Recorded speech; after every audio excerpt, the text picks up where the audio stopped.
Hello everyone, welcome to our YouTube channel keep it simple. आज के video में हम बात करेंगे मदरसन सुमी के बारे में, क्योंकि इनके बोर्ड ने 1000 करोड़ की फंड रेजिंग अप्रूव कर दी है, जो कि ये नॉन कन्वर्टेबल डिबेंचर के थ्रू रेज करेंगे। तो हम इस वीडियो में डिस्कस करेंगे कि ये सारा मामला क्या है और आगे क्या हमें इसका शेयर लेना चाहिए या इसको भी अवॉइड करना चाहिए। और आगे बढ़ने से पहले अगर आपने अभी तक चैनल को सब्सक्राइब नहीं किया तो प्लीज सब्सक्राइब करके हमें मोटिवेट कीजिए। तो सबसे पहले अगर हम कंपनी ओवरव्यू की बात करें, तो मदरसन को स्टार्ट किया गया था 1975 में। विवेक चांद सहगल जो इनके चेयरमैन और को फाउंडर हैं, इसका इनिशियली जो नाम था वो संवर्धना मदरसन ग्रुप था। और जो कि बाद में मिड 80s में इसको एक जॉइंट वेंचर बनाया गया, इसको सुमिटोमो वायरिंग सिस्टम के साथ एक जॉइंट वेंचर बना के मदरसन सुमी इसका नाम कर दिया गया। तो इनिशियली इसका नाम संवर्धना मदरसन ग्रुप था। और ये मदरसन आप सोचते होंगे कि भाई ये थोड़ा सा डिफरेंट टाइप का नाम है। तो ये इसलिए है क्योंकि जब ये कंपनी शुरू की गई थी, तो ये जो विवेक चांद सहगल जी हैं जो चेयरमैन हैं कंपनी के अभी भी, वो और उनकी मदर ने ये कंपनी स्टार्ट की थी, इसलिए उन्होंने इसका नाम मदरसन रखा था। तो अगर आज की बात की जाए तो जो इसका स्ट्रक्चर है आप देखेंगे कि इसमें 33.4% हिस्सा सैमिल का है। सैमिल मतलब संवर्धना मदरसन इंटरनेशनल लिमिटेड। उसके अलावा 38.3% पब्लिक के पास है। 25.3% SWS यानी कि सुमिटोमो वायरिंग सिस्टम के पास है। और बाकी का 3% सहगल फैमिली के पास है। लेकिन ओवरऑल अगर सहगल फैमिली का हिस्सा देखेंगे तो वो काफी ज्यादा आता है, क्योंकि जो सैमिल का 33.4% इसमें हिस्सा है, तो सैमिल में जो सहगल फैमिली का हिस्सा है वो 90% के आसपास है। तो ओवरऑल ये थोड़ा सा कॉम्प्लेक्स स्ट्रक्चर है, इसी के लिए कंपनी एक रीस्ट्रक्चरिंग भी प्लान कर रही है। मैंने एक वीडियो बनाया था अपने चैनल पे, मैं इसको कार्ड्स पे भी लगा दूंगा अगर आप समझना चाहते हैं, तो मैंने उसमें रीस्ट्रक्चरिंग समझाई हुई है।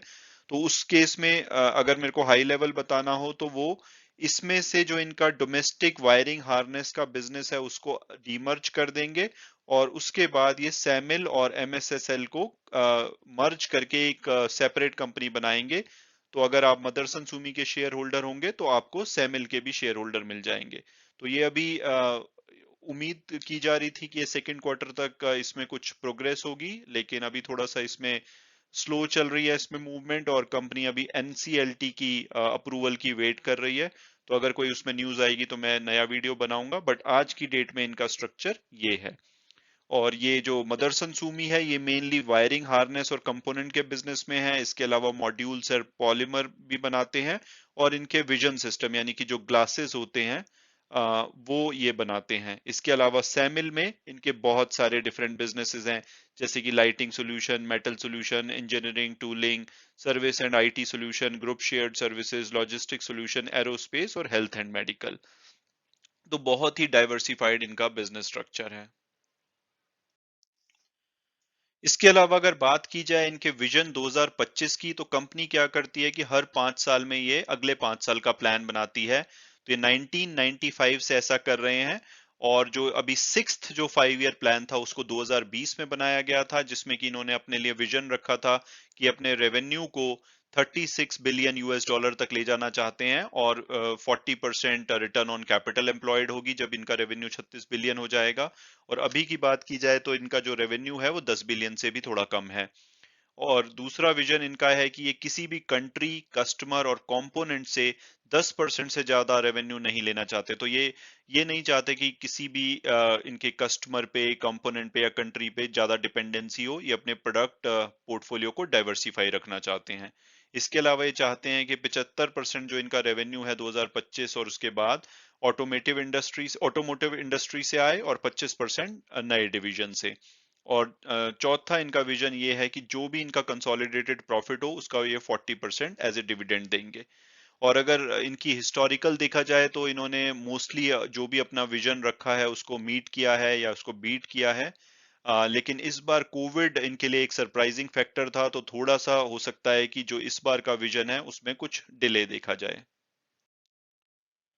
इसके अलावा अगर इनके फुटप्रिंट की बात की जाए यानी कि प्रेजेंस की बात की जाए, तो ये 41 कंट्रीज में प्रेजेंट है। तो आप देखेंगे कि ग्लोबली इनकी प्रेजेंस है। इनकी 270 फैसिलिटीज हैं 41 कंट्रीज में। अब अगर बात की जाए लेटेस्ट डेवलपमेंट की कि भाई लेटेस्ट नया क्या हुआ है कंपनी में, तो कंपनी में लेटेस्ट ये है कि जो इनका बोर्ड है उन्होंने 1,000 करोड़ की फंड रेजिंग को अप्रूव कर दिया है, जो कि ये नॉन कन्वर्टेबल डेबेंचर इशू करके रेस करेंगे। जो ये नॉन कन्वर्टेबल डेबेंचर होंगे इनको लिस्ट कराया जाएगा, ये अनसिक्योर्ड होंगे और रिडीमेबल होंगे, और इनकी जो फेस वैल्यू है वो 10 लाख रुपए रखी जाएगी। और जो इसकी अलॉटमेंट है वो प्राइवेट प्लेसमेंट बेसिस पे होगी, यानी कि जो एक ग्रुप ऑफ पीपल होंगे या कुछ सर्टेन एलिजिबल इन्वेस्टर होंगे जिनके थ्रू ये पैसा रेज किया जाएगा, तो आम पब्लिक इसमें हिस्सा नहीं ले पाएगी, लेकिन कुछ स्पेसिफिक इन्वेस्टर से ये पैसा रेज किया जाएगा और बाद में इसको बीएससी पे लिस्ट कराने का भी प्लान है।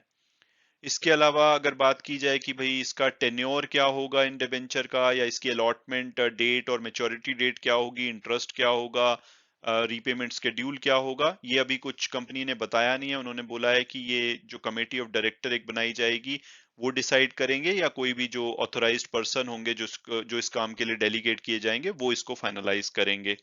और इसके अलावा कंपनी ने ये भी नहीं बताया है कि भाई ये पैसा कहाँ पे ये यूज करने वाले हैं 1,000 करोड़। हालांकि मार्केट ने इसको पॉजिटिव लिया है, आज इनका शेयर लगभग इस न्यूज के आने के बाद 3.5% तक ऊपर भागा है।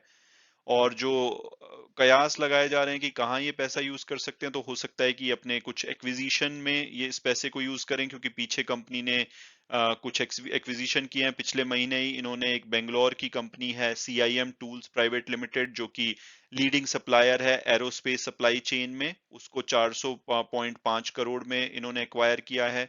इसके अलावा इनकी एक ग्रुप फर्म है संवर्धना मदरसन रिफ्लेक्टेक एसएमआर, उन्होंने एक चाइनीज कंपनी में मेजर स्टेक एक्वायर किया है, जो कि ऑटोमोटिव मिरर्स बनाती है पैसेंजर व्हीकल के लिए, पिकअप ट्रक्स के लिए और लाइट और हैवी कमर्शियल व्हीकल के लिए चाइना में।